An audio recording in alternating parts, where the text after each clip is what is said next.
Good evening, everyone. This is Mar again. Been a while since you've heard from me, life and everything, I guess my passion for creating stuff kind of goes in ebbs and flows.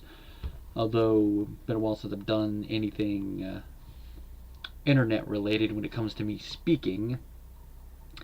I decided to start writing out reviews and all that, and I tried doing it for the channel and some other stuff, but it I kind of lost a little bit of it, mainly because I got sick for a couple weeks. Thanks to a Misfits concert I went to, the original Misfits lineup.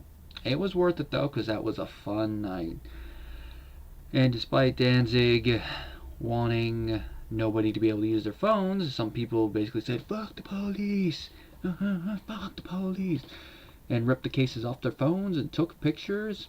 Danzig saw, but all he said was, no, you guys know we can see you, right? That was still a fun evening. If for anything, just to see the main three members of the original Misfits lineup on stage. I really do hope that this leads to something more, maybe like another full tour, and it'd be interesting to see these three do an album now. Hopefully their egos can stay connected long enough for that to happen, but we can only wish. Another thing to mention in my personal life has changed is that I've been going on a health kick recently, ever since early October, because it's one of those things that I've been going to the gym for several years. It's just the last couple of years I've kind of stagnated. And as Stone Cold Steve Austin has said many times, you cannot outtrain a bad diet. So I decided I have to get really serious about dieting, and I have to put my foot down finally and start taking an active role and start dieting. And I did. Started slow and then it got more serious, and combined with going to the gym and eating healthier, which, in case anyone's wondering, I'm on a modified keto diet. It's not straight, like I do ingest some carbs, but I go with low carbs. I try not to do more than 60 to 100 a day. It depends on the day, but like, let's take today for example. This morning for breakfast I had 2 hard-boiled eggs and a protein shake. And then at lunch, I had leftover fish. And then for dinner, I had broccoli, cauliflower rice, and several pieces of chicken. They'd be like, they were breast, they were cut into pieces. So it's like more or less like I ate one and part of another if you add it up. But it's a recipe with bacon and cream cheese in it. So not really a lot of carbs today. Though tomorrow there'll be more because I'm having a sandwich on Ezekiel bread, so that'll be about around half of my minimum just from that.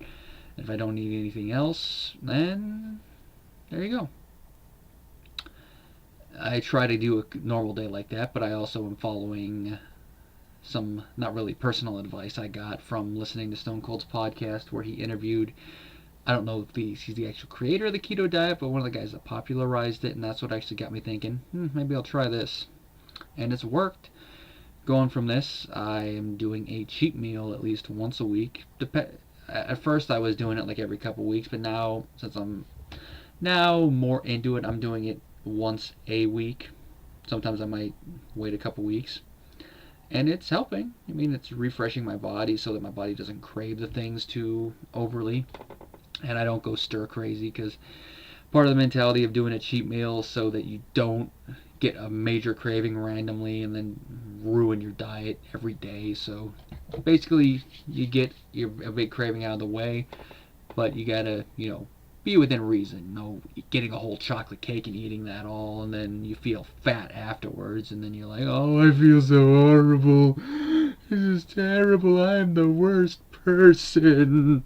No, nothing like that.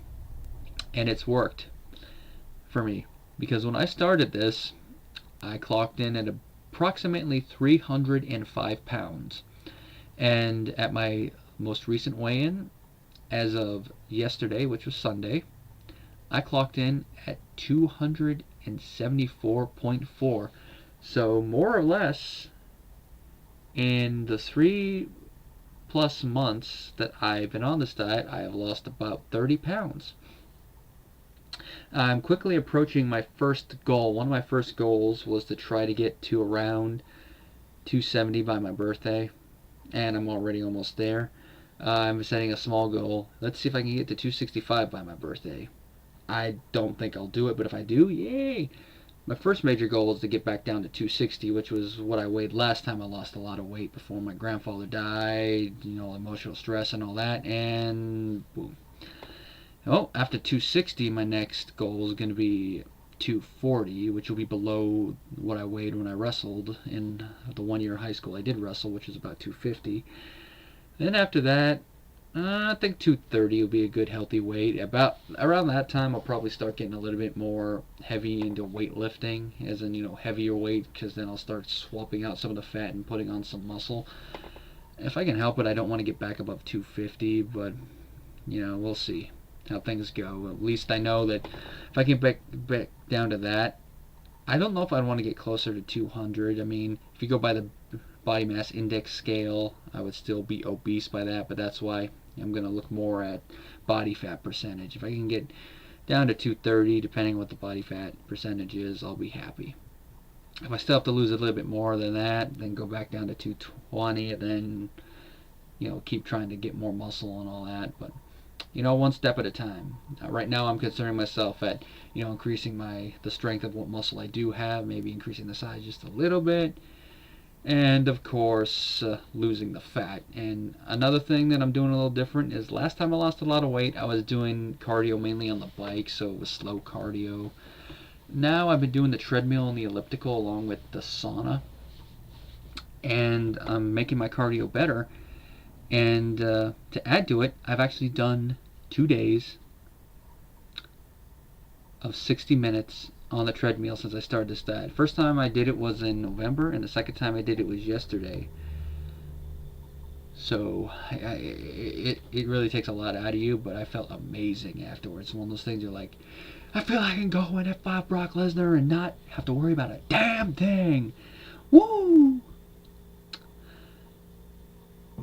Now, as you all know, I am a big film buff.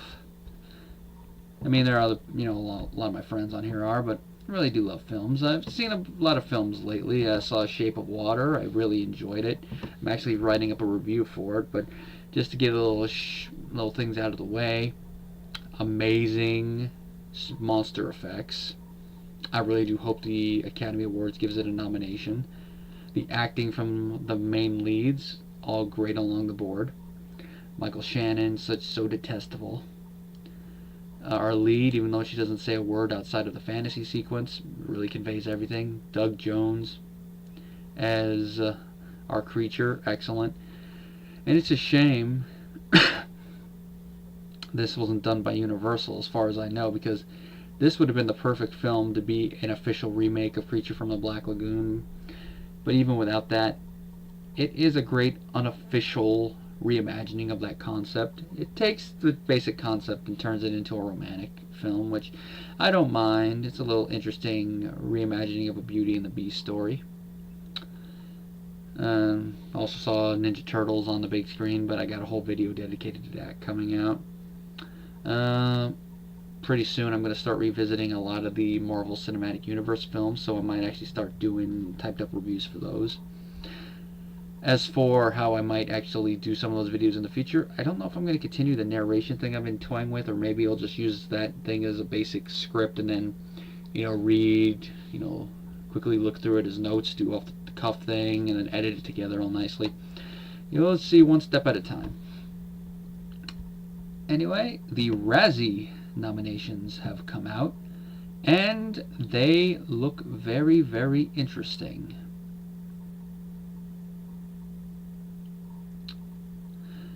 And they're not really that surprising. Like, the worst picture nominees are Baywatch, The Emoji Movie, 50 Shades Darker, The Mummy, and Transformers: The Last Night. Not at all surprised. The only one that you could probably debate on there is Baywatch, but most of my friends hate it, so I can kind of see why it's on here. I only saw part of it. It looked like kind of like a fun time waster, but that's about it. The rest of them is like, yeah.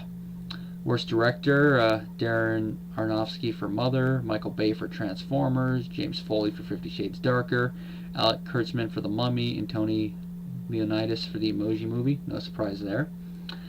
Worst actor, Tom Cruise for The Mummy, Johnny Depp for Pirates. That one really seems really kind of a biased one, but considering I have not heard a lot of good things about Dead Men Tell No Tales, it does not surprise me.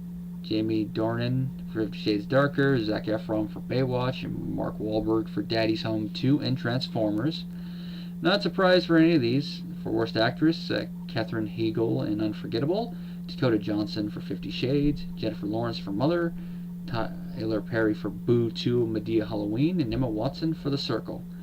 I'm actually surprised she didn't get nominated for Beauty and the Beast because of the auto-tune singing, but who knows. Worst Supporting Actor, Javier Bardem for Mother and Pirates, Russell Crowe for The Mummy, which is the only nomination on here that surprises me, considering that most people who hate The Mummy seem to think that Russell Crowe is at least one of the decent things in there when his Dr. Jekyll and Mr. Hyde shtick. But, you know, sometimes you read some of these nominations and you are like The Miz. You go, really? Really? This is one. I haven't seen the movie as a whole, so I can't comment on it. Josh Duhamel for Transformers, Mel Gibson for Daddy's Home 2, and Anthony Hopkins for Collide and Transformers. Worst Supporting Actress, so we got Kim Basinger, Sophia, I'm probably going to butcher this last name, Boutella, Laura Haddock for Transformers, Goldie Hawn for Snatched, and Susan Sarandon for A Bad Mom's Christmas. No surprises still.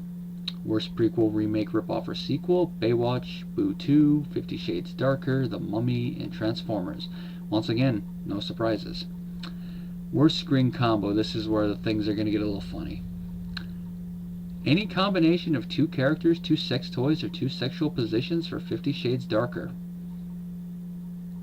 Any combination of two humans, two robots, or two explosions for Transformers. Any two obnoxious emojis for the Emoji Movie. Okay, this is the one for Pirates where you can really see that there is not really a lot of bias, but you can really tell that this series is probably outstayed its welcome with this.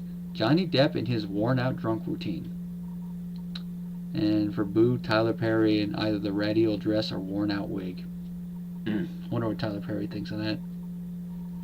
In screenplay, we got Baywatch, Emoji, 50 Shades, The Mummy, and Transformers. So basically a lot of the same films getting the same nominations, so no surprises there. I'm just surprised there isn't a couple more different ones, but it seems that they've really condensed it. I'm surprised there was no Razzie Redeemer Award this year, but I guess they're not going to do them every year. I mean, last year the only nomination apparently was Mel Gibson for directing Hacksaw Ridge. But one step at a time. Yeah, the Academy Award nominations haven't been announced yet, but I forgot this year is going to be the 90th anniversary of the Academy Awards. So in 10 more years, we're going to have the big one, the 100th Academy Awards. You know that Hollywood's going to go all pomp and circumstances for that when that happens. And whatever wins or doesn't win, there's going to be controversy either way. There'll probably be for this year like there usually is every year, but the big ones, there's going to be even more so.